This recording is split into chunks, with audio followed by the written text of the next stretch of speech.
This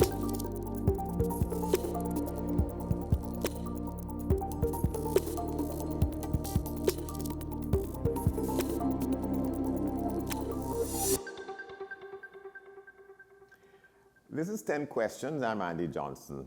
Thanks to have you. In a statement carried in a recent edition of the Catholic News, the Vicar General, Father Martin Sergiu, is reported to have told the population, quote, "We cannot afford to fool around with our sexuality." He said, when we do great harm to ourselves and to others. Sexuality, he said, needs healing and cleansing sometimes. The headline on the article described it as a call to cleanse the dents and the kinks in us. Father Martin Sergiu, he's our guest on this edition of the program. Good to have you. Thank you, Andy. Happy to be here. Well, we're happy to have you. Thanks for, I want to sort of commend and salute the ease with which you agreed to come and have this discussion. I see, yes. I think it's an important discussion. Yeah. All right, so when it says that, let's start with my question to you. What do you mean when you say that we can't afford to fool around with our sexuality? Sometimes we think that spirituality has to do with the mind. And I suppose some religions may emphasize that, but Christianity has always emphasized body and soul, matter and spirit. And so once there is a disconnect between the two, it means that we are not developing in a spiritually balanced manner. The ancient Greek fathers had a lovely saying.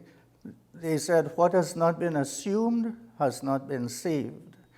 And so if you try to look at spirituality as something in the mind as separated from the body, then certainly from a Christian point of view, that is unhealthy. There must be body-spirit integrity. There must be the wholeness of the person, and that includes our sexuality. It does not define us 100%, but it is an important part of us. And if we look at the book of Genesis, one of the creation stories is pointing to sexuality, which is not to be confused with genitality, which is more specific. Yeah, because I was going to ask you, what is the best definition of sexuality? Right. So I think sexuality covers, including the genital aspect, it covers things like emotions, desires, my feeling for companionship, for bonding, and that does not disappear with anybody, including priests and nuns who are called to live a celibate life. In fact, in the book of Genesis, we hear it is not good that man, unfortunately, we translate man as male, but it's not talking about that. It's talking about the human person. It is not good for him to be alone, for her to be alone. And then when the harmony was disrupted, what happened? Adam and Eve became ashamed of one another and ashamed of themselves. So the first thing they did was they got leaves to cover themselves. So our whole brokenness and our need for wholeness implies from the book of Genesis that sexuality is something that we have to attend to. And the more we alienate ourselves from that, then we cannot develop fully into who we are, or who we are called to be. Yeah, and as you're talking, sort of ideas just, coming bubble up, because there's this notion of somebody's attractiveness is to be found in their sexuality, not necessarily, sexual behavior, yes, or people's imagination of what it is, but how we carry ourselves. Yes. There's an element of sexuality that is attractive, that makes you more human, appear to be more human. Yes, but in the end, it doesn't really last, because I have seen sometimes what I call a perfect couple, very handsome husband with a very beautiful wife, and then they can't make it. The marriage just is not working. So the physicality, the attractiveness, after a while needs to be supported by something else. Companionship, good relationships, being honest about one's feelings and emotions. And there is an Anglican author, I've just read a few articles by her, but she speaks a lot about vulnerability, Brené Brown. Now, vulnerability up until recently, and perhaps even now, is not seen as a manly quality. That's what women do. Women are vulnerable. Men must not be vulnerable. So vulnerability as well is related to our sexuality. Something wrong with that thinking, right? That, Yes, that yes. men can't appear to be vulnerable. Yes, yes. Because And it does great damage, I think, from what I see. Yeah. Remember the U.S. military man who was credited with having won the war in the Middle East, where they call him Norman Schwarzkopf. He was, in a lot of people's imagination, the kind of person a man should be. Yes, yes. But it was a lovely movie, I forgot the name of the movie, in which the soldier did not want to be a combatant. He did not want to be at arms. And his understanding of his role in the army was to save lives. He was not going to take life. And so he did all in his power to save the lives of his fellow combatant. They humiliated him in the movie up to the highest level in the army ranks, but eventually his witness.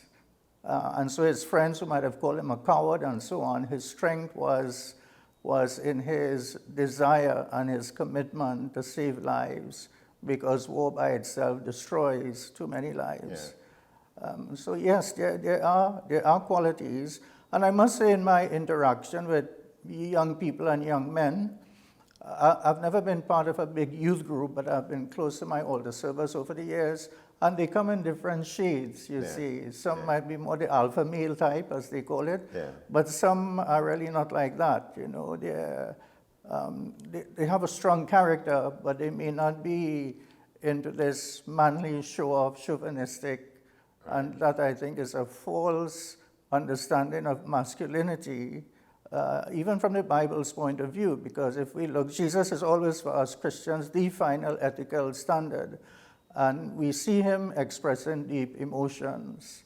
I mean, to say to another man, Simon, son of John, do you love me more than these others do? How many of us can say something like that? Yeah. Right, so I want to go back a little bit to the issue of being sort of not ashamed or not coward about our nakedness, and you talk about how with Adam and Eve and so on. But we, on the other hand, have been encouraged to believe that to do that is to be immodest. But yet there are people in different parts of the world who celebrate their bodies by not wearing clothes. Yeah. Well, you mean, I know certain tribes and so on in different countries. Yes. Interestingly, they would not be Christian. They would have their own religion that they follow. Christianity always has with it a certain modesty attached to it. And while we see some ambivalence in the Christian tradition, that is, some attitudes that are positive towards the body and human sexuality, and some are negative, I think the negative strain weed out. And so I would not be surprised if in the old days, if you were to stand in the mirror and look at yourself naked, that might have been considered a venial sin. Because even at one point, sex between husband and wife was considered a little sin still, because of the desires that it would cause to upsurge inside of people. But when they did get sorted out and settled, that to be accepted as what should happen, that's the normal course of things between a man and a woman, a married man. Maybe when I get to heaven, I think, I think the spiritual life is a lot of wobbling. There are not many instances when you can walk smoothly and say, aha, I have it, I'm in command. And that attitude in itself is a bit dangerous, I think. But we need to be, we need to be more accustomed with the body and who we are, and therefore the bodies of other people, like those who are autistic, those who are mentally or physically challenged and things like that. I have seen documentaries with two heads on one body, and things like that, what we will call, people call freaks of nature. That's real? I mean, you're talking about real people with two heads? Yes, yes. At least I've seen videos on it and somebody commenting on it. So we have these understandings that we grew up with from small about the ideal body, the ideal person, and so on.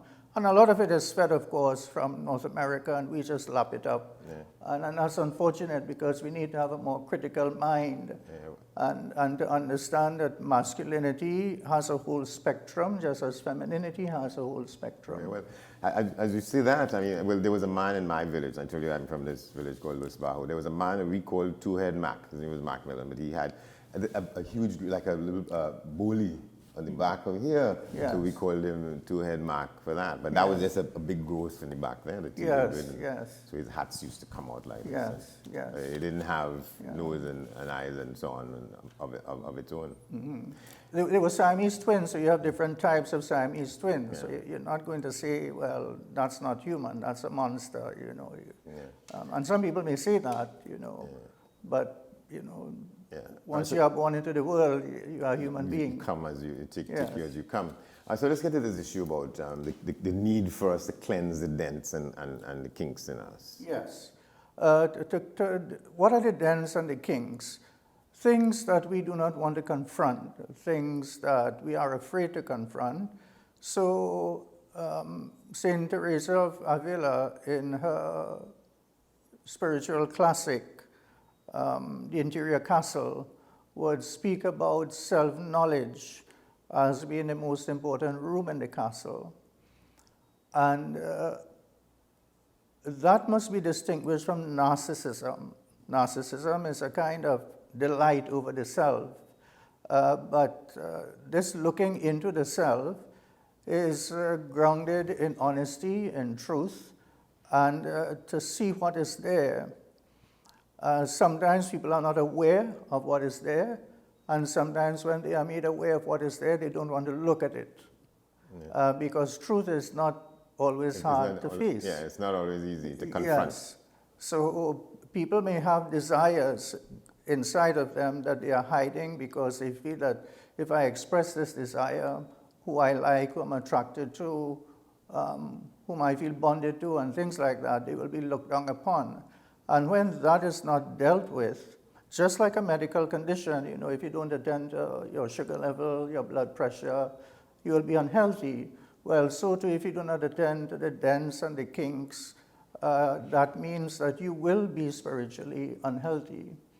And that's why spiritual traditions across the board, whether Buddhist, Hindu, Islamic, and so on, we've always had somebody who fills a role of spiritual director, some kind of guru. And today, of course, you have other experts in the field of psychology and psychiatry and so on. But I'm not really talking at the level of psychiatry, where you need medical help. But, you know, counseling on the general level that can be afforded by people who are trained, not so professionally in it, to guide people and to say, look, you know, you really would not be happy, or you're being false, you're being a hypocrite if you continue like this. Yeah. And so what are some of the manifestations of the dents and the kinks? I think, for instance, if I can't speak about other religions so much, but I remember there's a professor, I don't know if I think he's retired now, Philip Jenkins from the University of Pennsylvania, and he had investigated sexual abuse across the religious spectrum, and he found it very, you know, it was distributed across all religions, even though we are the ones highlighted in the press most of the time. But if you preach, for instance, against promiscuity, and you are not in touch with yourself, then behind the scenes, you become promiscuous. And you have an added layer that the layperson does not have. The layperson might have his or her office, for the most probably jacket and tie in the case of men. But for clergy, you have other trappings. You see, you have your title, you have your garb, you have your particular kind of language that you will use, and there is some overlap between theater and how one preaches and one presents oneself. And theater always encourages you to assume a different persona. And that's what the danger is, that you can be so attached to the persona that you give on the outside that you're not dealing with the real person on the inside, the false self versus the real self. The real you. Yes, and that causes kinks, and it often ends up in abuse of children, abuse of women, abuse of vulnerable adults, and so on. All right, we're going to take a break. We're coming back. This is 10 Questions, this edition, called by Father Martin Sergiu, the Vicar General in Trinidad and Tobago. We cannot fool around with our sexuality. We need to look at the kinks and the dents in us. Stay with us. We're coming back.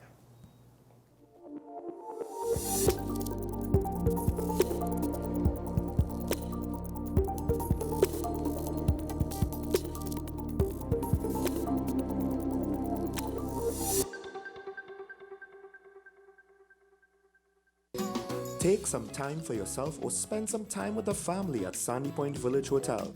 Enjoy our various studio and suite apartments, self-contained with their own kitchenettes and Wi-Fi.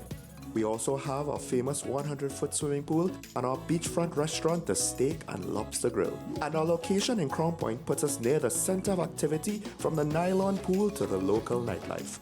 Call us and make your reservations at 639-8533, 389-2378, or email us at sandypointvillagehotel@gmail.com. What's the best way to grab the attention of viewers? Please exercise more patience. You have to be kidding me. Doing what we do best. I'll say at the very least it's a conspiracy of laziness against the people. Join me, Keaton Shaw, And me, Sean Michael Small, for Talking Point. weekdays from 8 a.m. to 9:30 a.m. We go in-depth on the trending issues and engage the most controversial newsmakers. as we get them to account to the people for their actions. You can't go to the government with nothing. You can't go to cabinet with an empty hand, with a wish. I'm glad that we're having this a sober, mature discussion. In the present situation, I expect a continuation of the chaos. Join us for the discussion, Mondays to Fridays, Only on WESN. the content capital. With society plagued by a host of issues, with debates surrounding our urgent concerns falling short, with questions of our future not always being answered, the conversation continues. Join me, Kemuel Pascal, as the voice of the youth comes to life. We will confront the controversial topics of today's world to gain answers that are key for a better tomorrow. One and One with me, Kemuel Pascal. Wednesdays at 10 a.m. Only on WESN, Content Capital. Trinidad, come and get blessed at the Good News Fest. Free groceries while stocks last and lots of giveaways like appliances and toys and much more with live music at each venue. 3 days only in South, March 30th at number 4 Recreation Ground, Palo Seco from 4 p.m. In Central, March 31st at Ancient Alley Promenade, Couva, 6 p.m. And in the East, April 1st, Macoya, Savannah, Macoya, 6 p.m. It's the Good News Fest, 3-day family event, March 30th to April 1st. Lots of giveaways after an encouraging word shared.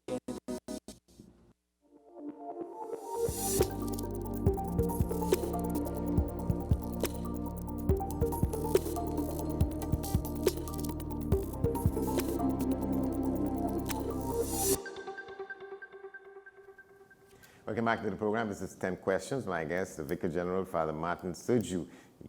He makes a call for us to cleanse the kinks and the dents in us. You see, we are surrounded by conversations and debate regarding sex and sexuality, from transgender debates to outcries against terminology with reference to homosexuality.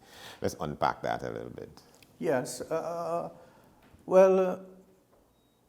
Many people stick to the idea that when we speak of gender, we can only speak of male and female, but I am not convinced of that.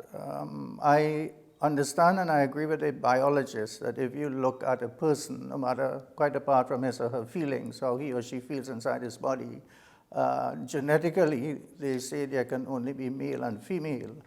So to assist that discussion, people start talking about gender. So I don't, I do think that there is a minority, if you want to call it that, or a not very large population that experience themselves differently. Same-sex attraction is the most common one, gay and lesbian people. But we've added to the list others as well, bisexual, transgendered people, and things like that. And also, even beyond that. So I'm sensitive to the discussion, and I accept the terminology, but I would not go to the extreme, as some have said. You know, one author said there are 77 genders, one said you have 100 genders. You know, how can you ever moralize over something like that? How can you say what is good or bad? It sounds totally subjective. So I do think that you have a small number of people. Well, I don't know the scientific data. It may be more than just small, but they feel, look, I'm a girl, but I feel like a boy, and I'm a boy, but I feel like a girl, and things like that. So I don't have an issue with the LGBT expression. And there are many bishops in the Catholic Church and many priests who work with those who fall under that acronym. And I think that is a helpful thing to do. It is not something to run away from. The thing is, the major religions give us a sort of dualism, you know, male, female, and so on, the heterosexual norm and things like that. But that does not cover everybody. And Pope Francis is asking us to build what he calls a synodal church. And a synodal church is first defined by listening. So you have to listen to what is being said carefully. You have to dialogue, and you have to pray and to discern. But yes, I agree that people's orientation cannot be described 100% by the heterosexual category. In terms of outcries against homosexuality and so on, and people go back to the different parts of the Bible, the book of Leviticus and other places and so on. But there is no clear reference in the Old Testament that there is an understanding of human sexuality as we understand it today. And the church has always, well, maybe not always, but certainly from the 1960s onwards, Vatican II, that both morality and doctrine develop along the way as you get more insights. With respect to homosexuality, the language is just intolerable and is still used. We have ugly language, some of which I just can't bring myself to say here. Because some people believe that you have to be aggressive about it. You have to be unmistakable in your position on it, and therefore the more aggressive you are against any notion of discussing and accepting, some people think that shouldn't be tolerated. I think we have to be open to discussion about any issue, and we can at least start by getting rid of the negative language. You know, such people are evil, demonic, depraved. They are against nature, abnormal. That's very horrible language. You know, you have to first start by saying this is a human being. This person wants to flourish, to develop, to become a full person in the sight of his family, brothers and sisters. This person is a child of God who is endowed with certain desires, dreams, and so on, and these have to be respected. We cannot close up the discussion. Right, so confronting our kinks and our dents doesn't mean about deciding and wanting to fix ourselves if we are on a journey that involves transgenderism, if there's such a thing. Yes. Well, the church is against, and I myself, at the moment, I can't say about the future, I do feel uncomfortable about gender reconfiguration surgery. Yeah. And so how Bruce Jenner became Caitlyn. Yes, things like that. So, some say, well, then how can you talk about inclusivity if you are not open to things like that? But I'm not yet at the point where I could say I'm comfortable with, gender reconfiguration surgery. And I'm certainly not in favor for giving, any kind of suppressant hormones to children at an early age. I don't like what seems to be taking away from parents their rightful responsibility, and not to dominate their children, but to walk with them and to journey with them. And the truth is that it takes a while to know yourself. It doesn't follow you know yourself by 17 or 18. Maybe more in your late 20s or so, mid to late 20s or 30s, you can say with confidence, okay, this is who I am. Because there are stories of people who thought this was a lifestyle that best suited me, and then they changed over into another lifestyle. And then some of them go into deep shock and total depression because they have to confront a new self, and sometimes they don't have the courage to work on it. Yes, but I'm not in favor of people being forced to be something they don't feel comfortable with. So I think any kind of spiritual direction or therapy or so that creates a dissonance inside the person, I think you'll just blow apart. I don't think that's helpful. Yeah. So kinks and dents, in a real sense, and what is emerging from this discussion, this doesn't have to do with who and what we are. It has to do with sort of the lack of integrity between what we say and what we do. Right. So the article I had written was centered on sexuality when I used the word kinks and dents. But kinks and dents can also apply to other aspects of our character and things like that. The thirst for power, the desire to abuse others, exploit others while you are carrying a certain facade. But kinks and dents means to me that it does not apply to the orientations as such and what people feel about themselves, but when you try to be untrue to yourself, because let's face it, the only positive theology of sexuality only came in the last century. Other than that, it was a lot of negatives. I feel this way, that's a sin.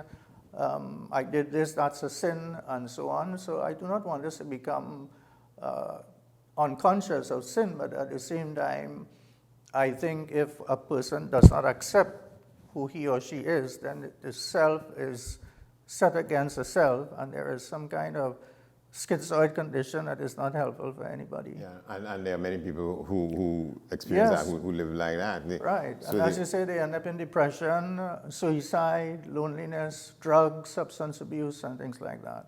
Yeah, I think the Holy Father is reported to have said just days ago that homosexuality itself is not a crime. If it's a sin, but it's not a crime. Right. No, you're right. He certainly the condition. In some countries, it's a crime. Yes, some countries it's a crime, and he has asked for decriminalization of it. I'm sure he's in favor of it, of decriminalization. But if you notice, he has not been. Sometimes the church moves forward not by saying no to certain words that it used in the past, but using different words. Yeah. You see? So, for instance, when there was the preparation on the document on the family, the Pope said specifically, I want to know how the children in same-sex relationships are flourishing. Now, if you're saying that, then you are expressing some sympathy for those who live in that condition. Of same-sex so, relationships. the old matron at the seminary used to say to the rector, Father Charles, Father, if I spell, you must read. And the church operates like that sometimes. The church spells, but you have to read. Have to read it. Yes. That's profound. But I mean, we have a couple of minutes. I want to stay with that in the church. And you say sometimes the clergy needs help in this area too, but we cover it up with false piety, especially the piety of clothes and spiritual jargon. Yes. I think that's a weakness, a fault line for any religion that has a lot of ritual attached to it and ceremonies. And we, among the Christian fold, ourselves, the Orthodox, we have the most. And so one can use these things to create a false persona, as I was saying before. You know, Jesus says in the gospel, he says, what if scribes and Pharisees tell you to do, you do it. But do not imitate them, because they do not practice what they preach. Of course, he wasn't talking about all the scribes and Pharisees, but some of them. And that's the problem with I think, my religion, that the titles, the vestments, and so on, they make sense. They are part of ritual, and through the experience of that ritual, you become a better person. But the ritual can be routine. There's a danger of it becoming routine, and there's a difference between going through ritual and ritualism. And ritualism is, you know, like sclerotic arteries. You know, it doesn't give you life, it takes away your breath. And once that happens, then you find yourself as a minister developing kinks. Because it has happened. There are church leaders, for instance, not only on the level of priests, but bishops as well, who have been insincere, who have been living a double life, and then the press discovers something and blows the whole thing open. I think, on the other hand, the press needs to be a little more compassionate, because everybody is guilty of a certain amount of hypocrisy. Yeah. I don't always practice what I preach. You know, I've not always given the best witness that I should have given. But the important thing is to not fool yourself and to work at it. And to have a desire also to work at it, because it says even the desire to change is a prayer. And if you desire something strongly enough, I think it will lead you to pray about it, and change will take place, because to pray is to change. And if you're not changing, you're not praying, you know, you're stuck in ritual.